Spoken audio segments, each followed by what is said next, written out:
Peace and love. Sending you all positive energy, great light. Make sure you subscribe to my YouTube channel.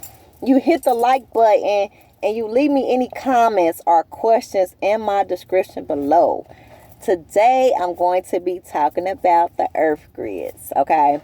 How the earth is connected, and it shows its electric magnetic science of beautiful geometry, and it shows how it brings fertility to the plants, the birds, the bees, the spiritual beings, all as one, as a divine collective consciousness. Always be familiar with that.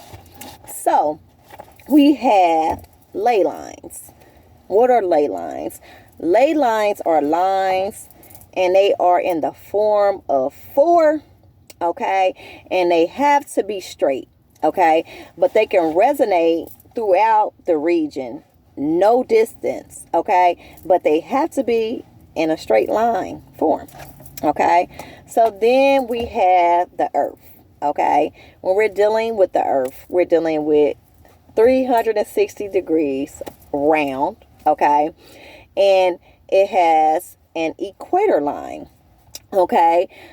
Equator line or either terminator line is symbolic to splitting up the direction of the compass, okay? So for astrology, we have it split up where we have east, west, north, and south, okay? And it's also the equator line, which is the top or either the bottom of the actual earth, okay? And that's how we look at it.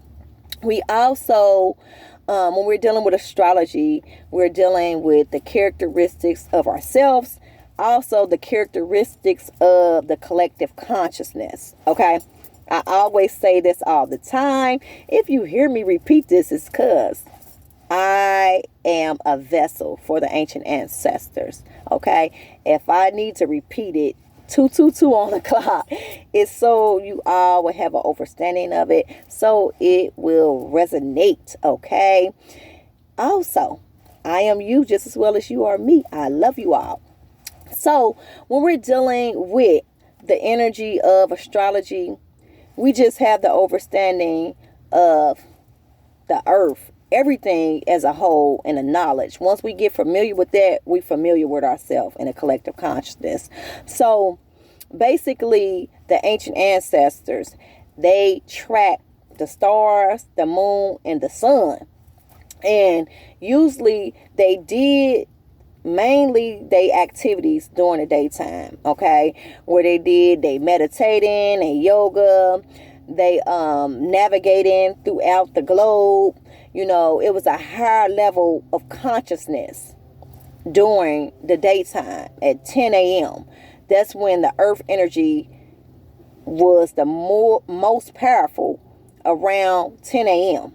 Okay, it resonates with our circadian rhythm. I made a video on that, 333.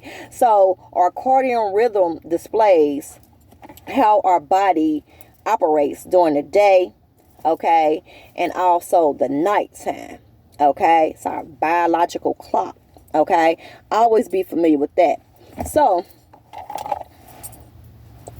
I'm going to use this citrine stone as an example. The ancient ancestors also had power spots throughout the globe, okay? So I'm going to use a church as an example.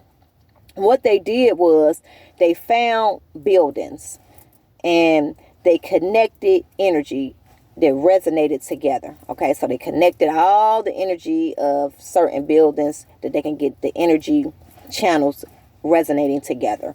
Once they were resonating together, they placed a power spot in that center. So the center could be just like the church, the altar.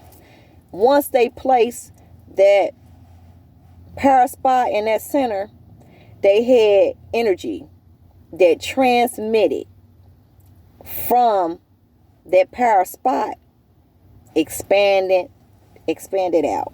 444 was on the clock. Always be familiar with that. So very powerful energy. And when they had that energy and it all resonated together and it came together in a center, it was able to transmit energy like an antenna throughout the globe. Okay. They also used those power spots for healing. They was able to take plants, and if a plant was ill, they'd put that plant up there to that power spot and it'll heal it. Always be familiar with that. So then we have something called the yin and the yang lines, which is the masculine and feminine energy. So yin and yang. The male, he travels in a straight line. Just like the ley lines, he travels in a straight line. Don't move straight up and down. Then we have the feminine energy. Okay, she's the oval. She moves in an oval form, curves. Always be familiar with that. So that's the energy of how polarity is manifested throughout the universe. Always be familiar with that. Yin and yang energy. Okay. Then we have the Telluric current.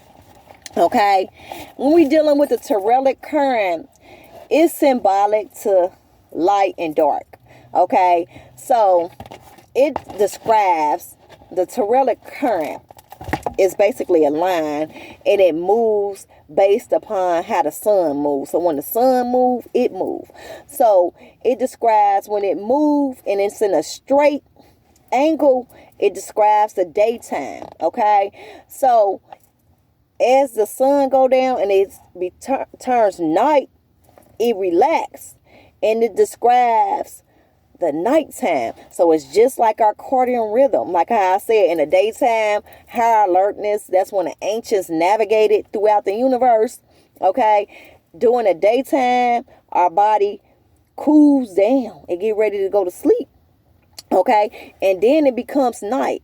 So this is another actually describing night and day. Polarity manifested by complete opposites of how we operate. So this shows us how we operate throughout the universe, how the universe works, and how we connect it all as one. You know, we have that same energy of the earth in our body, same energy of the stars in our body, same energy of the cosmos in our body. Okay, so when we think of the Great Pyramid, okay, the Great Pyramid actually displayed the northern hemisphere in Kemet. Okay, it was also symbolic to the negative green energy. Okay, that's connected from what? The center. Okay, the core of creation, how all of us come together from the center. And everything expand this way out. Just like I said, how the PowerPoints was when they put all those energy together in them buildings. And then what happened? They started at that center and it expanded itself out. That's what happened on our consciousness level as well. We learn, we ascend, we elevate, and we expand out. Okay, we grow. Okay, so when we think of the Great Pyramid, it's also symbolic to 432 hertz. My left eye blinking. That's the ancient ancestors channeling, y'all. Okay, we think 432 hertz, like I said, I made a video on that. That's the God frequency of sound. Okay, so the Great Pyramid, the perimeter and height is 43,200. 432 hertz. So the ancients used the Great Pyramids for channeling energy. Okay, for traveling, for communicating, for healing purposes. They had an individual that actually was a researcher that went into the Great Pyramid, said he was sick. It healed him once he got in that pyramid. Okay, they also use those Great Pyramids for inner and outer body experiences. 9:49 on the clock. Okay, they use those Great Pyramids for electric magnetic energy fields to transmit energy back and forth through Giza Plateau, inner Earth,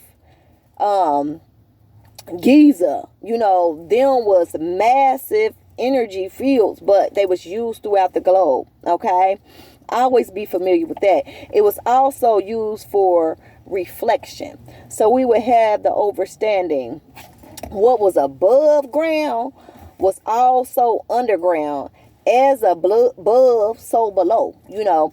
So the ancients used the pyramids also for a higher level of consciousness, ascension. We think of pyramids, we think of us ascending to a higher level of consciousness. We think of ancient knowledge. They also were built by the earth energy, okay, and strong wood.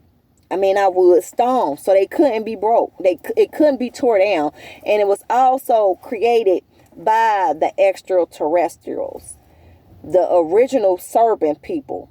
Okay, also the ancient ancestors, the family. I think they all came together as a collective consciousness, and they created these pyramids. Okay, so we have the knowledge of them, of this ancient knowledge, and they just knew that we'll come back and we will perceive a higher level of consciousness, and we'll be looking for the ancient knowledge. It's sacred, it's beautiful, you know, and it's all over the globe, you know.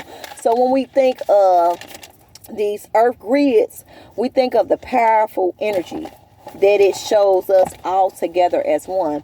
And if you watch some of my videos, I speak about geometry on my videos, and like I tell individuals, for you to want to envision what I'm speaking about far as the earth grids, just think of beautiful geometry figures, all different colors, like small nano transmitters moving throughout the globe in different directions, okay? Opposite directions, different colors, different sound frequency and vibration, okay? And also in different movements, some moving slow, some moving fast, because everything is created and manifested by polarity, complete opposites to create something beautiful. But they are moving eternally. As I'm speaking, they're moving in beautiful geometry patterns all throughout the universe. So I just wanted to share some light. I love you all. Also, they had researchers that went out, and in 1998 they actually found codings of the equinox, of geometry figures, of the pentagons encoded inside those beautiful geometry figures as well. Always be familiar with that. So I love you all. I'm sending you all high vibrations, and I'll be back with more. Peace and love. I love you.